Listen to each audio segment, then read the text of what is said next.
Papa Jack? Here's what you need. May problema ako eh.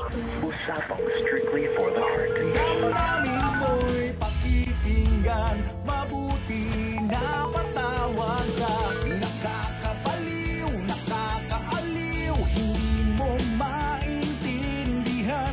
Problemang puso na naman ang laman ng ating usapan.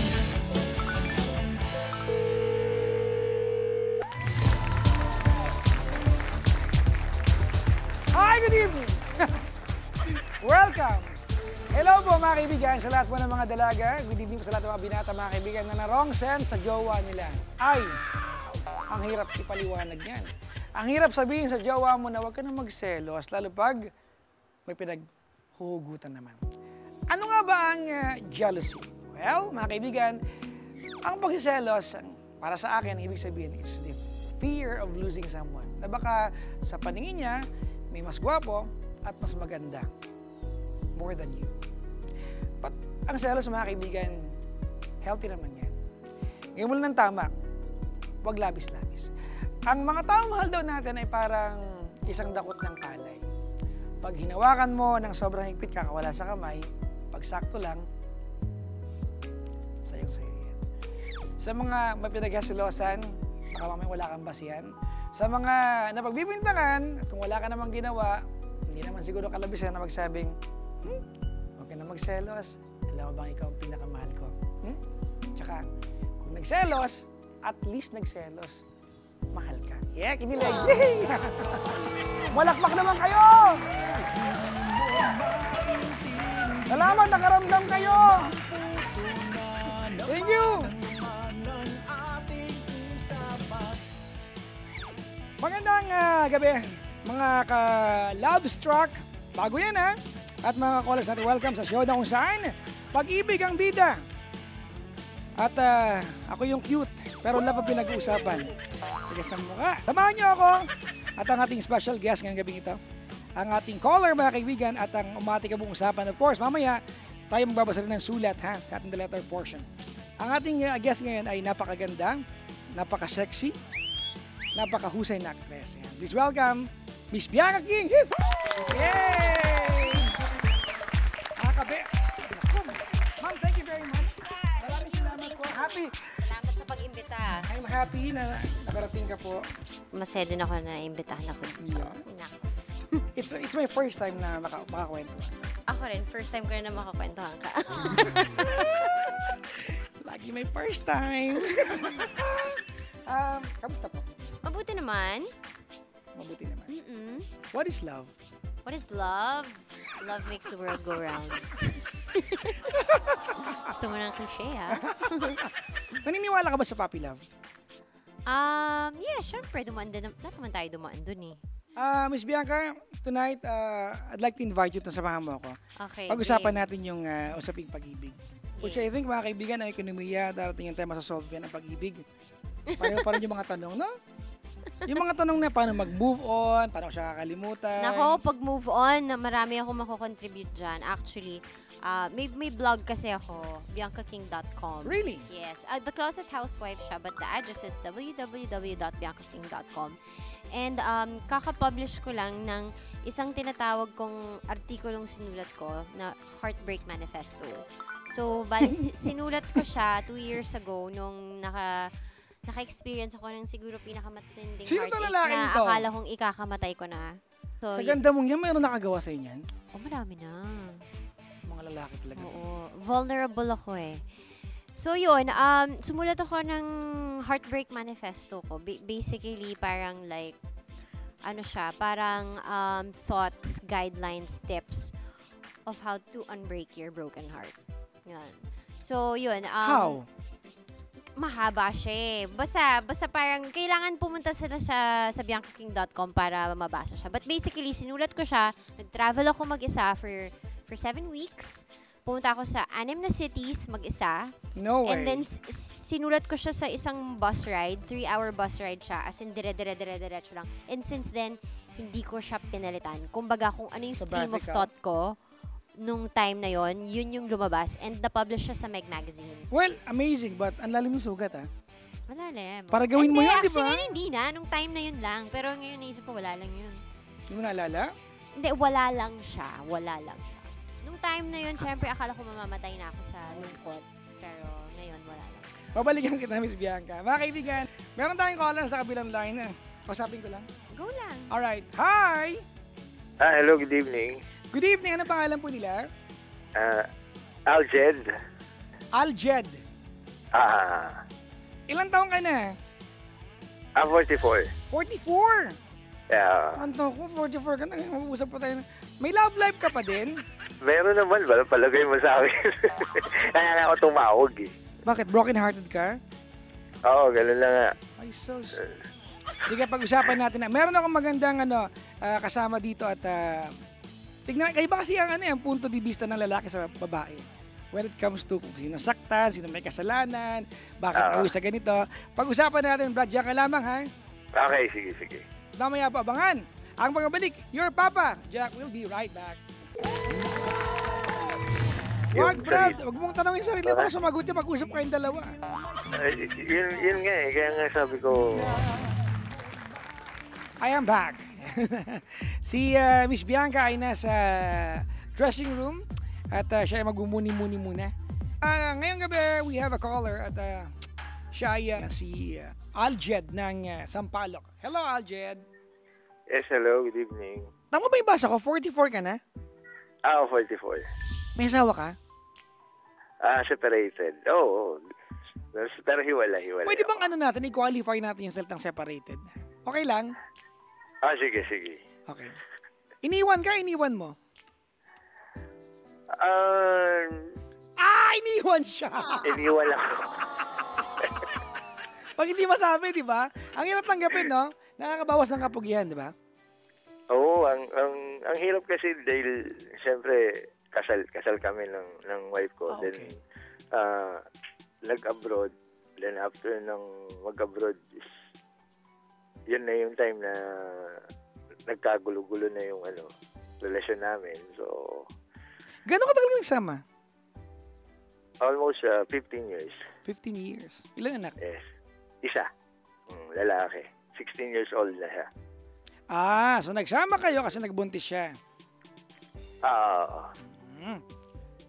May jowa ka ngayon? Meron, pero yun nga yung tinawag ko kasi yung problema ko, hindi ko alam kung anong dahilan. Bakit siya nawala. Yung meaning to say parang bula na nawala. Anong ibig sabihin, Aljed, nung sinabi mo na biglang naglaho? Hindi ko alam kung anong dahilan kung bakit nawala o anong nangyari. Kasi this is the second time na ginawa sa akin. Kasi yung gumawa sa'yo nung una. The first time na nangyari sa amin nung unang breakup namin is ganun din yung nangyari. And then that was April, and then nawala siya. Then July, before my birthday, nagpakita siya sa akin. And ano ang paliwanag niya? Saan siya galing? Nag-Dubai. Ilang buwan siya nawala? April, May, June, July. Almost 3 months. Nagpuntang Dubai? At wala kang ID na nagpunta siya ron? Kasi diba, bago ka makapunta ng Dubai, marami kang ayusin dokumento. Basta yun yung dun yun yung sabi niya okay na daw yung papers niya. Pero alam kong magpupunta siya ng Dubai. Ang problema lang, walang na aalis na ako, ganun, pupunta na ako.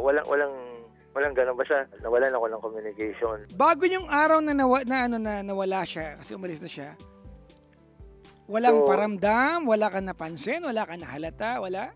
Meron, siyempre, alam mo yung nalalamig na yung karelasyon mo. Kaya doon na yung time na nagsabi ako sa kanya, ano yung problema? Meron ka ba? So nakapagtanong ka pa pala bago nakaalis? Meron ba naliligo sa yung bago? May Bakit nga pala 3 months lang? Kasi ang nasabi niya nung dumating siya dito, na nagkita kami ulit, nasabi niya, hindi niya daw gusto mag-stay doon. Anong ginawa niyo doon? Bali nag-work tapos yun yung according 3 sa months kanya. nag-work? Pag mahal mo kasi lahat accept mo yung kung ano man yung sinabi sa'yo. Naniwala ka?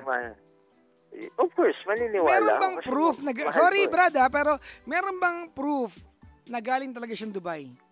Wala Hindi ka akong naghanap, wala di ba? akong- Halimbawa, hindi ka naghanap ng uso ng camel.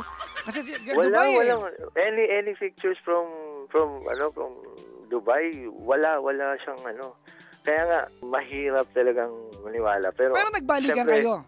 Oo, kasi nga nagkita kami ng July eh. Before ng birthday ko, nagkita kami. Tapos hindi siya makapaniwala kasi nung iniwan niya ako, syempre nasaktan ako, wala ako sa sarili ko, iniisip ko yung girlfriend ko, ano ba nangyari, ganyan. Nawala siyang 3 months, hindi mo hinanap sa bahay nila? No, kasi ang bahay nila is sa Samar eh. Sige, napatawad mo siya after 3 months na wala, nagbalik sa'yo, naging kayo ulit. Tapos ngayon, hiwalay na kayo ulit. Tapos ngayon, eto na naman. Nawala Eto na naman yung siya. Kailan pa? November 24. November, nawala na naman siya. Bago mag-November 24, kamusta relasyon ninyo? Okay naman yung relationship namin. Even though it's a long-distance relationship, then magkikita lang kami pag umuwi siya dito sa Manila ng weekends. Every week, nagkikita naman kami. So okay naman. Wala ka napansin? Nag-uusap kami. Ang problema nga is, hindi ko alam talaga kung may third party ba o. Kasi, December 2014, kausap ko siya sa phone. So 10 o'clock ng gabi. And then, oras na kami nag-uusap. 11 o'clock. Ilang oras? Isang oras kami nag-uusap. Okay. And then, 11 o'clock, mawag ako. Wala lang, hindi niya na sinasagot ang tawag ko. But nag-living yun. Hindi ako natulog hanggang 4 o'clock. Tapos nag-text sa akin. Gising ka pa? Sabi ko, oo, iniintay kita. So, sabi ko, ano dahilan mo? Bakit tumatawag ako? Bigla ka nawala. Parang, Ilang taon, Brad, ilang taon na siya? 37. 37, and you're 44. Okay. Tumawag ako dun sa pinsan. And then sabi naman nung pinsan sa akin is, rin yun, tatawag din yun sa'yo. Wait ko na lang daw. Bakit?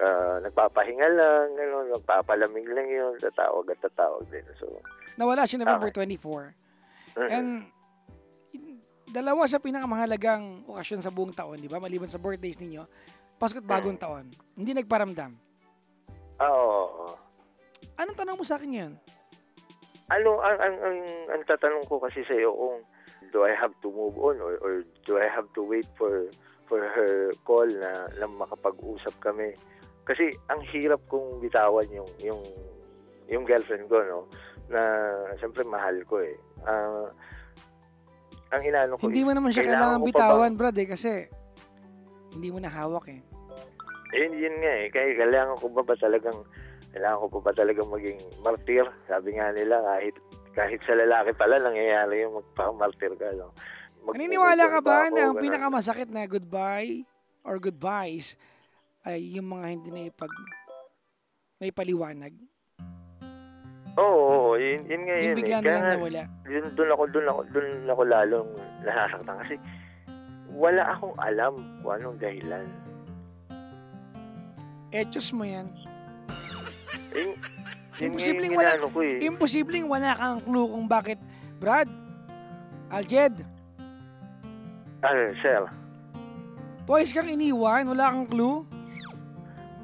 Kasi ang ugali ko hanggat wala akong proof na hindi ako pwedeng mag-judge doon sa taong yun. Unless Brad, hindi mo naman kailangan ng proof. Anong proof ang kailangan mo? Nawala siyang 2 buwan. 2 months na wala. Anong proof ang kailangan mo? Yung reason kung ba't ako iniwan, yun eh.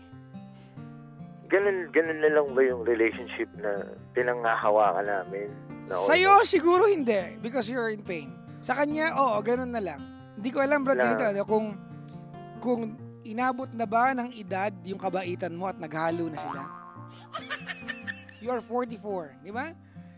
Yeah, that's why I'm asking myself kasi nga, siguro loyal lang siguro talaga ako sa karelasyon ko, even dun Brad, sa, hindi sa, yung- sa previous ko sa ex-wife ko. Hindi yung pagiging loyal ang pinag-uusapan dito. Importante pa ba sa'yo na malaman kung bakit?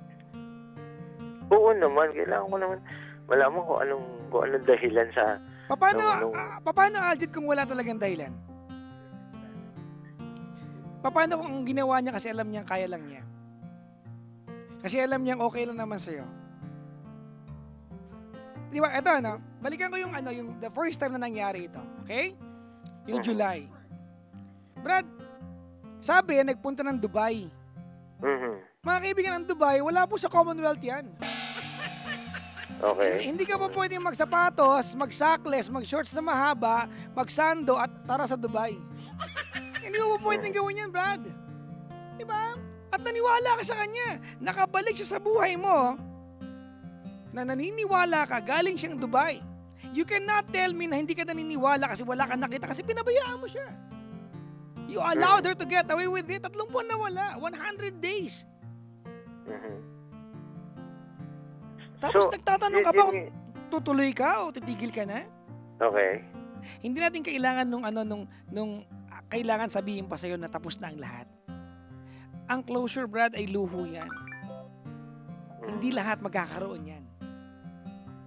Ang closure, Brad, hindi lahat ng tao pwedeng mabiyayaan na ma-enjoy yan. Pero hindi ibig sabihin, Brad, iniwan ka niya twice at hanggang ngayon wala pa rin. Hindi naman sana ibig sabihin na ilalagay mo pa rin sa mga kamay niya yung desisyon kung kailan ka magiging masaya. Paano pag hindi binigay sa iyo yung closure? Hindi ka na magiging masaya? Aantayin mo lang yon? Actually, ganun lang ngayon nangyayari sa akin. Masaya ka ba na ganyan ka? No, hindi. O pala naman eh. You can decide, Brad. I know this is easier said than done. Tama. Madaling sabihin to. Wala ako sa kalagayan mo eh. Oo. Diba? Pero kahit na wala ako sa kalagayan mo, kahit madaling sabihin sa akin ito, kahit mahirap sa ito, alam mong tama ito. Agree? Okay. Agree. Before we go to the commercial break, Aljed, dumating na sa punto na kaya mo nang ipaliwanag sa sarili mo na kailangan mong gawin ito. Ando ka na sa punto ngayon, di ba? Sige, tawag lang ako ng rest back, mga kaibigan. Gusto ko lang malaman, di ba? Kasi malinaw na hindi ka na niya mahal. Very clear. Di ba? Maybe we need a beautiful girl with us ngayong gabing ito para tulungan tayong paliwanag sa iyo, no? Aljed, that if a girl can take you for granted just like that, wala kang dapat asahan na bright future with her. Period. Ano pa man ang paraan. Mabalikan kita, Brad. Okay. Mga kaibigan, anak buhay lang, your papa, Jack, will be right back. Ang bottom line pa rin nun is ayaw niya sa'yo. Just like that Just like that. At mga kaibigan, ibabalik po ang advice giving show na may karir na po sa TV ngayon.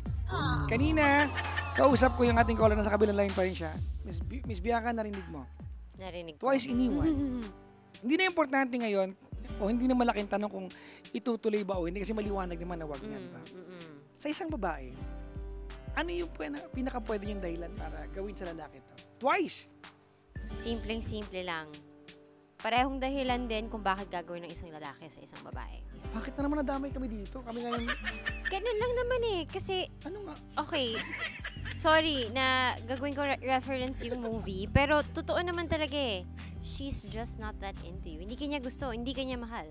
Tapos, It's very plain easy for and her. simple. Bakit ka aasa sa isang tao na hindi ka binibigyan ng halaga? Bakit kailangan lalaki reference? Ang sinasabi ko, same reason lang kung bakit iiwan din ng isang lalaki yung babae. Na hindi niya gusto. Tapos. Kumbaga, madali lang nasaktan siya ng girl kasi walang halaga gaano to lalaki sa kanya. Oo, obviously, syempre, ang isang, lahat naman lahat ng pwedeng maging reason ng breakup or ng pag-iwan. Kung dahil ba yan na meron siyang ibang babae o dahil gusto niya mag-focus sa work, gusto niya yung mga ibang bagay na yun dahil hindi niya gusto yung kapartner niya. Hindi niya gusto enough para i-maintain yung relationship. Kung ano man yung, kung nag-work ba siya sa Dubai or whatever, kung ano mang... Di ako naniniwala nagpunta ng Dubai yan. Oh, whatever. Kung ano man yung reason, kung ano man yung ginagamit yung reason, ang bottom line pa rin nun is, hindi ka gusto. I agree. I completely agree. At naiintindihan ko, nangyari na sa akin yun eh, yung iniwan ako. Actually nga, nangyari nga sa akin, yung pag-iwan pa sa akin, text lang natanggap ko. Di kami nag-away or whatever. Kumbaga, one morning, nagising siya, nakatanggap na ako ng text na break na kami at hindi ko na siya nakita ulit. Ever? Well, nakasalubong ko siya once, pero hindi na siya nag-effort para mag-usap kami. Ang pag-ibig ay trial and error. Definitely talaga. Pag nakailang error ka na, doon mo na sana makuha yung formula. Ang ating caller, Aljed. Hello. Si Miss Bianca ngayon nandito. Good evening. Hello, magandang gabi. From a point of view ng isang Hello, babae. good evening. Meron akong tanong sa'yo, Aljed. Okay. Kapag ayaw mo ang isang babae o tao, anong gagawin mo? Pagtsatsagaan mo ba yung relationship o hihiwalayan mo? Siyempre, makikipaghiwalay. Pero yung, Diba? pero yung point yun is... eh. Oh, May reason kung ba't ko gagawin yun. But dito sa relationship namin, walang reason. Ano nga yung dahilan kung bakit Hindi totoo bakit na walang reason. nawala, di ba? Hindi totoo na walang reason. Malaki yung reason. It's just that, sorry sasabihin ko ng ganito ka-blunt sa'yo. Kasi ito yung totoo. Dapat, syempre di ko alam yung truth, diba? Pero ang bottom line pa rin nun is, ayaw niya sa'yo. Just like that Like that. We've been together for 1 year and 5 months. Wala lang yun. Mabilis lang yung 1 year and 5 months. Actually, Miss Bianca, naiintindihan ni Aljed na wala na sila eh. It's just that, bakit kailangang huwag ka magpaalam? Ito na nga eh. Going back to yung sasabihin ko, the fact na hindi ka man lang niya kinausap, lalong ayaw na niya sa'yo. Diba? Parang may sugat na nga, binuhusan pa ng asin. So, bakit ka pa magtsatsagang magantay, 'di ba? Isipin mo yung Okay. yung oras na nasa bahay ka nagmumukmok, sana ginamit mo na lang yung oras na yun para magpopogi at maghanap ng iba. And ito, one thing I like to say about heartbreak, the worst heartbreaks are the best fuel for you. Why? Okay. Because yung pain na nararamdaman mo, gamitin mo yun na fuel To motivate you? to everything, to launch yourself like a rocket ship. You know, lahat ng mga gusto mong gawin sa buhay mo, lahat ng mga gusto mong i-improve, gamitin mo yung pain na nararamdaman mo para i-motivate yung sarili mo, na i-improve yung sarili mo. 'Di ba? Huwag mong hahayaang yung pain mo pa yung makakapagpapangit sa'yo, yung makakapagpa-down pa sa'yo. Na-experience ko din yung ginagawa mo ngayon na sinusubukan ko maghanap ng sagot sa mga tanong ko sa ibang tao, sa internet, sa libro, sa self-help movies, lahat. Pero the truth is, ang makakapagbigay lang sa'yo ng sagot ay ang sarili mo. Okay. So, assess yourself. And only you can judge yourself, 'di ba? Wag mo nang isipin kung ano ba yung judge sa'yo ng ex-girlfriend mo kung bakit kanya iniwan. Well, thank you. Maraming salamat. Kasi talagang ang ano lang talaga sa akin, siguro naiintindihan niyo rin ako na siyempre pag talagang tayo pag nagmahal is andun eh. Pero tama nga yung sinabi mo, ma'am, na kailangan dun sa pain na nararamdaman ko right now, yung gamitin ko yon a tool para dun sa yung Self-improvement. dun sa improvement yung para sa sarili ko. Sana ma-realize mo na hindi ka nire-respeto ng tao kaya kayang gawin niya ng tao sa'yo. Kasi buti ikaw, alam mo na hindi mo yan kayang gawin sa ibang tao. Ako, ganun ako. Kaso, maraming mga tao na hindi katulad mo at hindi katulad ko. So, wag na natin sila bigyan ng pagkakataon na saktan pa tayo. Mas maganda, just prepare yourself. Just be the most awesome, good-looking, fit, smart, God-fearing, marunong magluto. Revenge. Oh, lahat. Basta, be the ideal man for every woman. Para kapag nakita mo na yung babaeng yon, pag nag-cross na yung paths nyo, ma-attract siya sa'yo. Okay. Naikumpara ko sa story ng kaibigan ko. Nawala yung girlfriend niya ng 1 month and then my friend came to me at sabi niya sa akin, ang gagawin ko? Sabi ko, pag nagbalik, palayain mo na agad-agad. Because magbalikan man kayo, she took her time away from you. Kasi siguro gusto niyang pag-isipan kung mahal ka niya o hindi. Which is, mali na nga yun para pag-isipan pa kung mahal ka niya o hindi.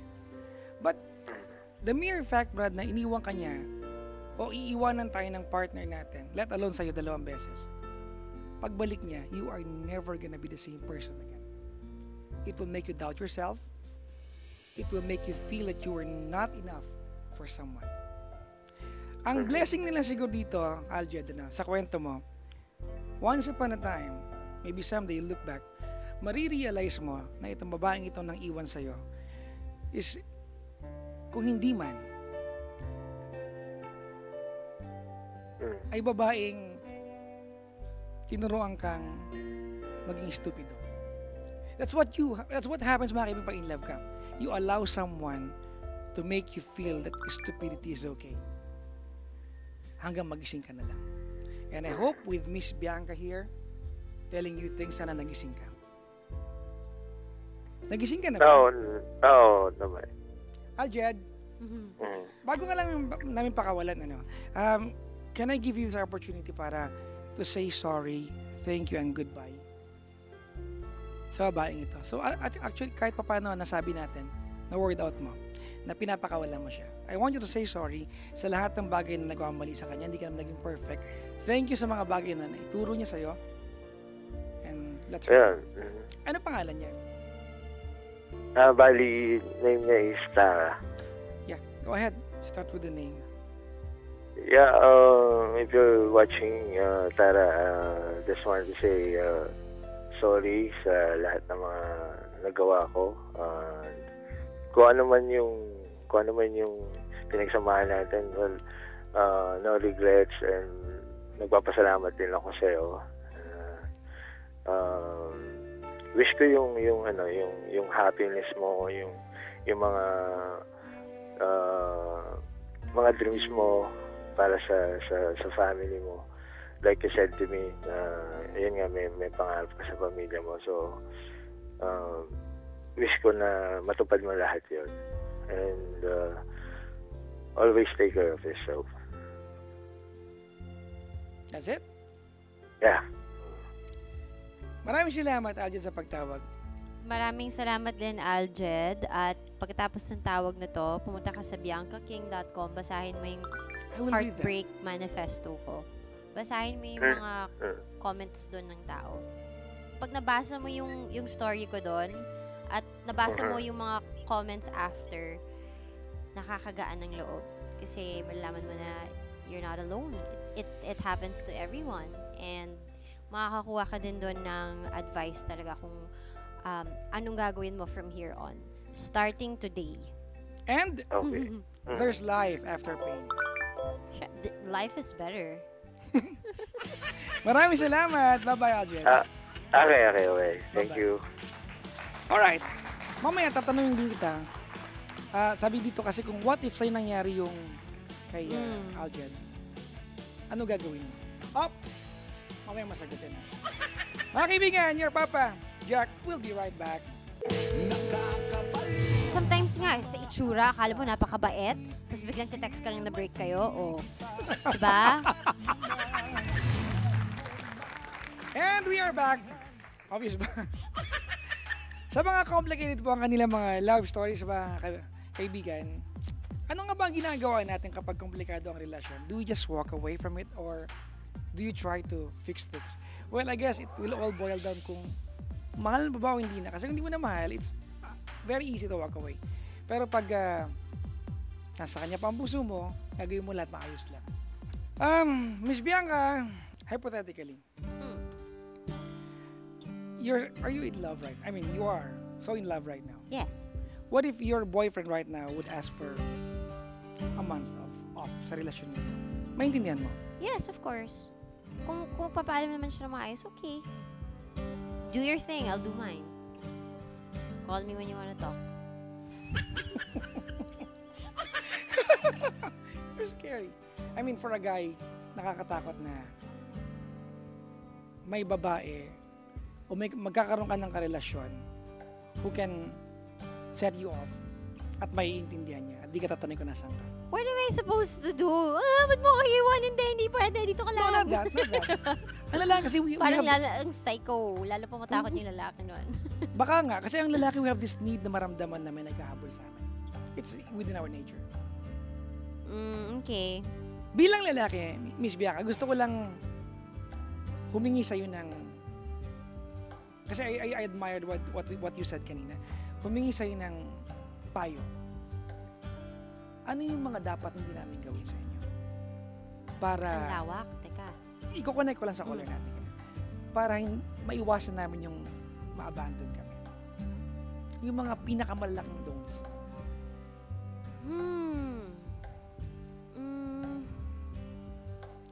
Dapat warm yung family ng guy. Dapat the girl and the family of the guy get along. Tapos, dapat the guy also likes the family of the girl. So, dapat okay yung family life. Because... Kasi unang-una pa lang, kung hindi ka gusto ng family ng guy at hindi mo gusto yung family ng guy, it's not gonna work out. Kasi hindi mo mapapalitan yung family niya eh. Walang future. Spirituality naman, kung I really believe na kailangan God is in the center of the relationship. Kung kahit iba man kayo ng religion, just as long as you both know and understand na pinagsama kayo ng Diyos, therefore you need to have, respect to each other's religions, respect God, all of that stuff. And then isa kung pabaya yung lalaki sa katawan. Yun.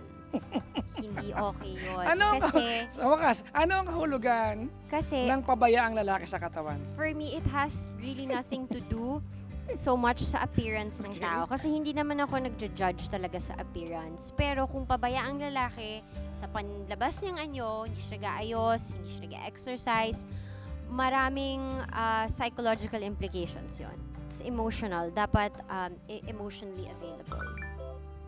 Can you define it for me? Once na, syempre, girls are naturally emotional and more showy of their emotions and romantic than guys. So, kapag ang girl nag-e-express sa inyo, you have to respond accordingly.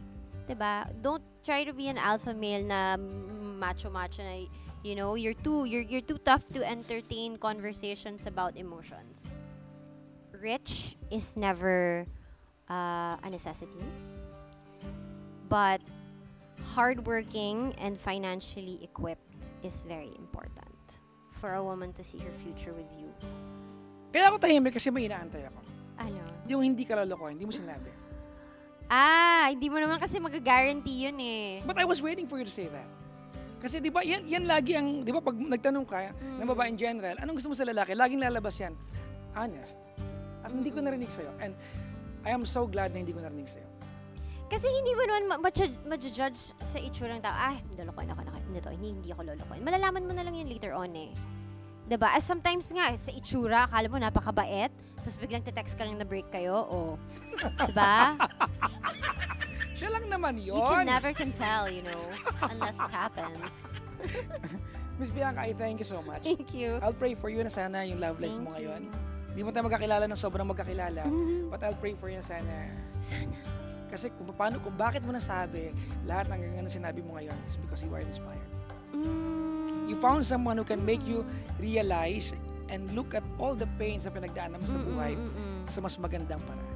Hindi ka bitter. Nakakatawa. At saka going back to Aljad, nung nakilala ko na yung current boyfriend ko ngayon,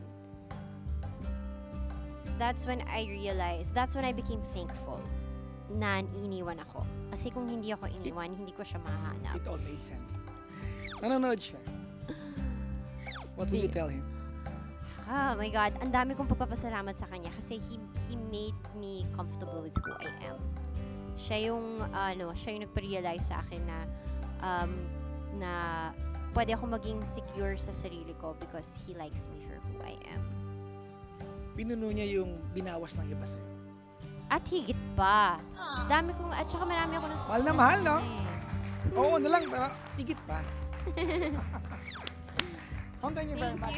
Bago mo ako bigyan ng autograph, mayroon lang akong ipapaliwanag sa sarili ko. Girls, mananawagan ako. Kung sakali man dumating yung pagkakataon na you feel so bad and so ugly kasi iniwan ka ng tao mahal na mahal mo, huwag niyong isipin hindi namin kakailangan. Because in reality, ang mundo ng mga lalaki hindi iikot nang wala kayo. You are our world. Kunyari lang matapang kami, pero totoo niyan, takot kaming wala kayo. Correct. Correct. Sabi lang niya, correct. Tama naman talaga eh. Gusto ko yun. Hay, nako. I'm so blessed na nagkakwentuhan kita. Saan kita pa pwedeng panood? Umiere na ang aking sitcom kasama si Derek Ramsey at si Empoy every Sunday 9 p.m. yan ng Mac and Cheese. For a change. Magpapatawa naman ako sa TV. Miss Bianca, maraming salamat. Can you give an autograph? Okay, game. Hay, nako. Bank account? Sa likod. Joke lang. You want in front? Ay, side. Dito sa side. Ako naman mamaya. Sa Paddy's Point ako kung saan, hanapin nyo lang ako. Sana dumating yung aga para pagkanta ko lasing na kayo doon. Mga kaibigan, your Papa, Jack, will be right back. The letter up next. Papa. Hindi naman imposible ang long distance. Challenging. And we are back dito po sa Call Me Papa Jack. At ngayon naman, marami pong sumusulat sa akin na para mag-express ng kanilang mga saloobin para sa mga taong napaka-espesyal. Espesyal yung tipong may yema sa ibabaw at ube, espesyal yan, na parte ng kanilang buhay. Iba-iba yung laman na kanilang sulat yung mga tema nito at kumuha tayo ng mga randoms, mga kaibigan, random emails at ito yung babasahin natin ngayon. Sa ating portion na pinamagatang, Papa Jacks, the letter. Ang ating sulat ngayon sa ating episode ay galing po kay Mai. Ang spelling ay M-Y-E. Totoong buhay, ang basa dyan ay meh. Pero Mai talaga yan. Ito yung letter niya para kay Mark. Si Mai ay 28, mga kaibigan, from Pampanga. At ang kanyang sulat para kay Mark, si Mark ay 29, mga kaibigan. Siya po ay taga California. So siya, naku, pag nagkatuluyan kayo niyan, naku, makakabili ka na ng tricycle. Ha? Bayad na ang down payment ng hulugang jeep. Ay, nako. Mga kaibigan, ito pang sulat.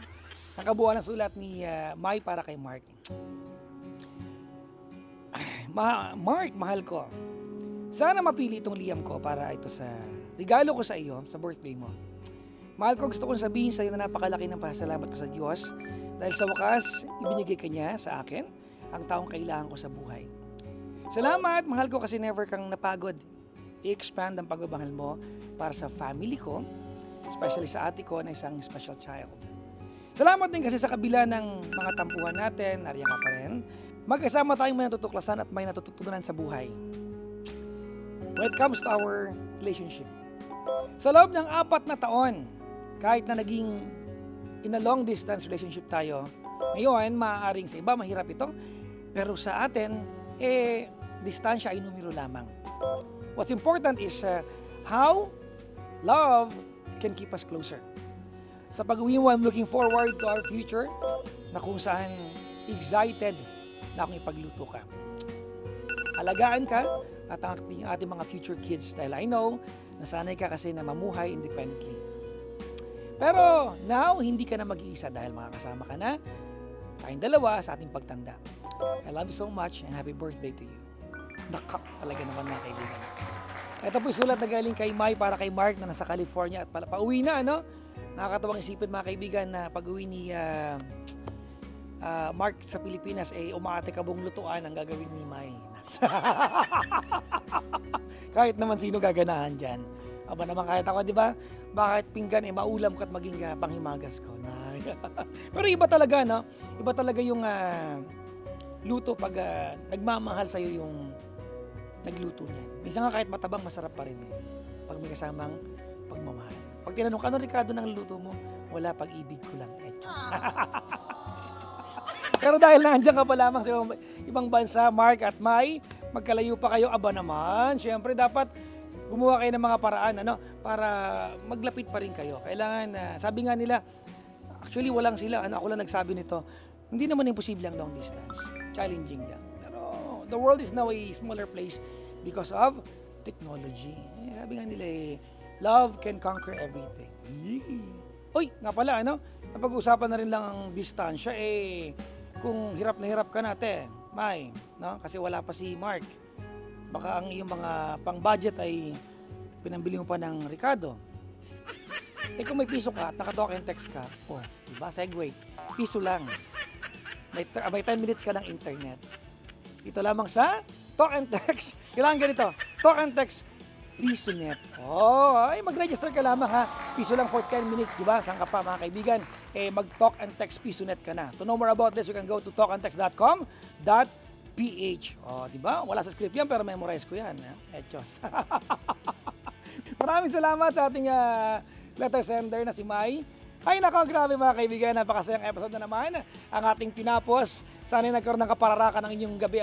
Next week, sama-sama tayo mga kaibigan, mga callers, kabisyo, kapatid. At dapat alam mo na, tandaan mo, basta kailangan mo ng kausap, aba! Sa akin ka lang tumawag, call me! Papa Jack.